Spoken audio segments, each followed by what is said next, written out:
एक नगर में दो भाई राजू और दीपू नगर के एक गैराज में मैकेनिक का काम करते थे। दोनों बहुत मेहनती थे। एक दिन गैराज में काम करते हुए भाई मैं सोच रहा था अगर हम ऐसे ही काम करते रहे तो एक दिन अपना एक गैराज खोल लेंगे और फिर जल्दी ही दूसरा और फिर तीसरा और जल्दी ही हर शहर में अपना एक गैराज होगा।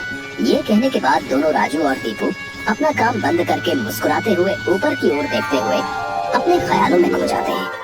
सपने में राजू और दीपू अपने नए गैराज के उद्घाटन की रिबन काट रहे हैं। तभी पीछे से उसकी पीठ पर कोई धक्का देता है और दोनों घबरा के सपने से बाहर आते हैं। राजू के बगल में उसके गैराज का मालिक ग्रे शर्ट, काले पैंट, सिमटे हुए बाल और आंखों पे चश्मा। तुम दोनों से एक काम सही से नहीं होता। कल एक गाड़ी तुम लोगों ने बना के दी थी। ग्राहक का फोन आया था, उनकी गाड़ी से धुआं निकल रहा है और रास्ते में बंद हो गई है। ये 1 महीने में तुम्हारी 8वीं शिकायत है। मैं तुम दोनों को अभी काम से निकालता हूँ। निकल जाओ मेरे गैराज से। मालिक, पर यह भी तो हो सकता है उसकी गाड़ी खराब हो। हमने तो ठीक से ही काम किया था। खराब गाड़ियों को ठीक करना ही हमारा काम है। निकल जाओ यहाँ से। और मालिक दोनों को धक्के मार के बाहर निकाल देता है। राजू और दीपू अपने छोटे से कमरे की बिस्तर पर हैं। सामने की दीवार पर विष्णु भगवान की तस्वीर टंगी है। दीपू राजू से, भाई हम हर जगह मन लगा के काम करते हैं, फिर भी हमें हर जगह से निकाल दिया जाता है। किसी को हमारी कद्र ही नहीं। हाँ भाई, यहाँ किसी को हमारी कद्र नहीं है। चल किसी दूसरी जगह जाते हैं, वहाँ शायद हमारी कीमत हो। भाई अब पर हम वहाँ करेंगे क्या? याद है माँ कहती थी कि भगवान का नाम लेने से सब मिल जाता है। हाँ चल सामान बांध, अब हम यही करेंगे। भगवान का नाम लेंगे और पैसे कमाएंगे। वो कैसे? अरे हम बाबा बन के लोगों को ज्ञान देंगे और उनसे पैसे लेंगे। वो तो ठीक है, पर हम लोगों को क्या ज्ञान देंगे? अरे वही जो माँ हमें देती थी। तू ज्यादा सवाल मत कर, सामान बांध। हम राजा सूर्यदेव के चंपक नगर जा रहे हैं। चंपक नगर में राजू और दीपू 11वीं धोती और 11वीं शॉल में, कंधे तक बाल, गले में रुद्राक्ष की माला, पैरों में खड़ाऊ, कंधे पे लटकी मटमैली कटरी, कलाइयों में बंधी रुद्राक्ष की माला, एक बड़े बरगद के पेड़ के नीचे बने चबूतरे के सामने। ये राजा सूर्यदेव का चंपक नगर है। हम यहीं से शुरू करेंगे। दीपू सुन, आज से तेरा नाम दीपू नहीं दीपेश्वर है, समझा? और मैं एक सिद्ध योगी। मैं यहाँ बैठता हूँ और ध्यान करता हूँ।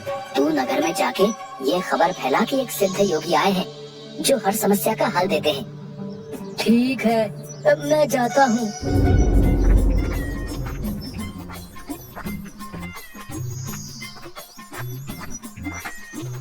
भाई हमारे सिद्ध बाबा जी के लिए कुछ दान दो।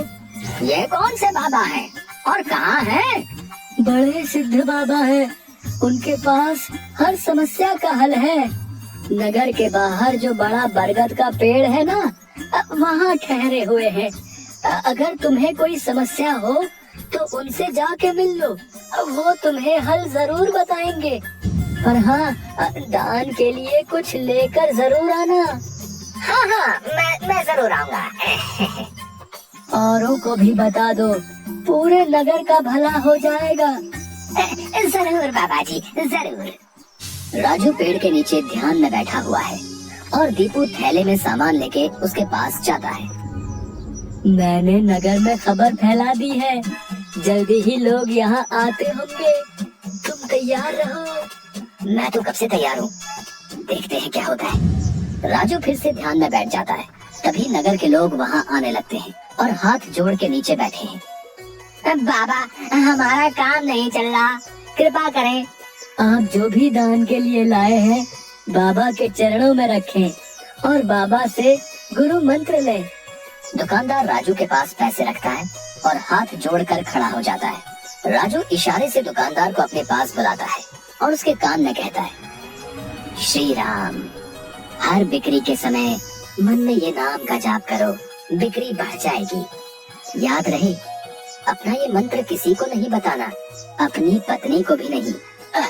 जैसी आपकी आज्ञा बाबा जी। महाराज, आप राजकुमारी के लिए एक योग्य वर तलाश रहे थे।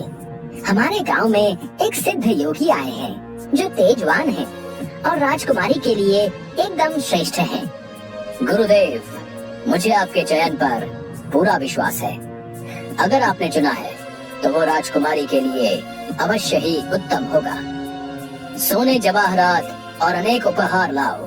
हम अभी उन महान योगी के पास जाएंगे और उनसे राजकुमारी से विवाह करने का आग्रह करेंगे। हे तपस्वी, मैंने आपके बारे में जो सुना था, आप उतने ही तेजस्वी हैं। मेरा आग्रह स्वीकार करें। राजू ध्यान से आंख खोलकर राजा को देखते हुए, जी महाराज, कहिए क्या परेशानी है आपको?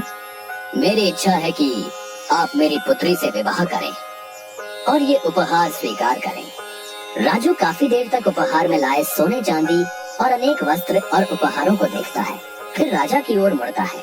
महाराज, मैं तो एक सन्यासी हूँ, मुझे इन सब से क्या लेना?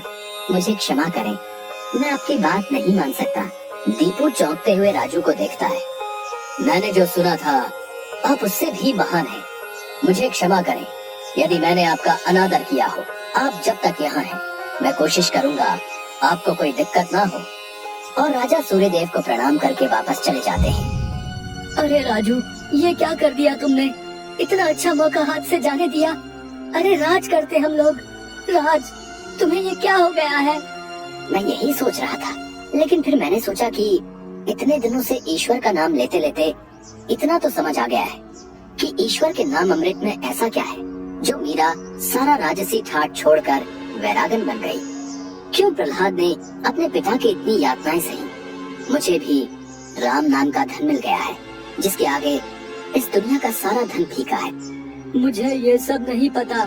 हम यहाँ पैसे कमाने आए थे, ना कि साधु बनने। मैं चला, मैं अकेले ही सब संभाल लूंगा। तुम्हें जो ठीक लगे करो, पर अगर किसी मुसीबत में फंस जाओ, पूरी श्रद्धा से ईश्वर का नाम लेना, तुम्हारी मुसीबत दूर हो जाएगी। तुम्हारा दिमाग खराब हो गया है। इतनी आसानी से मुसीबत दूर होती तो सभी खुश होते। राजू बस उसे देखकर मुस्कुराता है और ध्यान में बैठ जाता है। दीपू अपनी पोटली उठा के गाँव में चल देता है। क्यों भाई, कैसा चल रहा है? हाँ भाई, सब बढ़िया है और अब घर में सुख शांति भी है। ये भी बेवकूफ बन गया।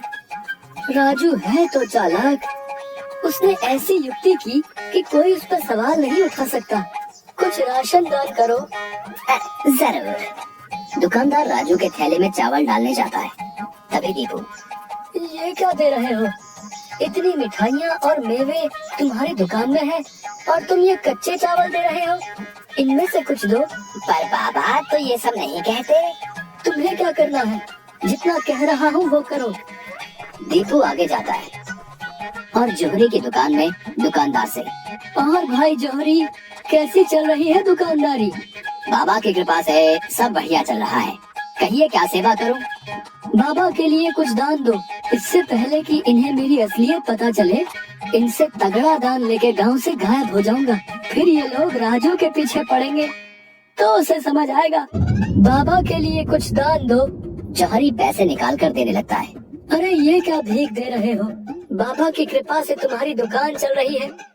इतने सारे जवाहरात हैं, इनमें से दो, कुछ कीमती सा। जितना दोगे उससे ज्यादा मिलेगा। ये बाबा को क्या हो गया है? कोई नहीं, बाबा को देने से मेरा क्या घटेगा। जोहरी एक सोने की हार दीपू को दे देता है। ये लीजिए बाबा। अच्छा धन बटोर लिया है मैंने। इससे काफी दिनों तक काम चल जाएगा।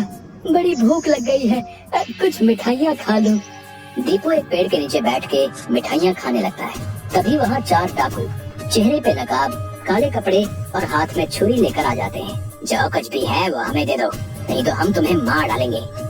दीपू डर से अपनी पोटली उन्हें दे देता है। तभी डाकुओं के सरदार का नकाब खुल जाता है। दीपू उसे देख लेता है। अब तुझे मरना होगा, क्योंकि तूने मेरा चेहरा देख लिया है। हे भगवान, ये क्या हो रहा है? कैसे बचूं इनसे? भागने की कोशिश की तो ये लोग पकड़ लेंगे। क्या करूं?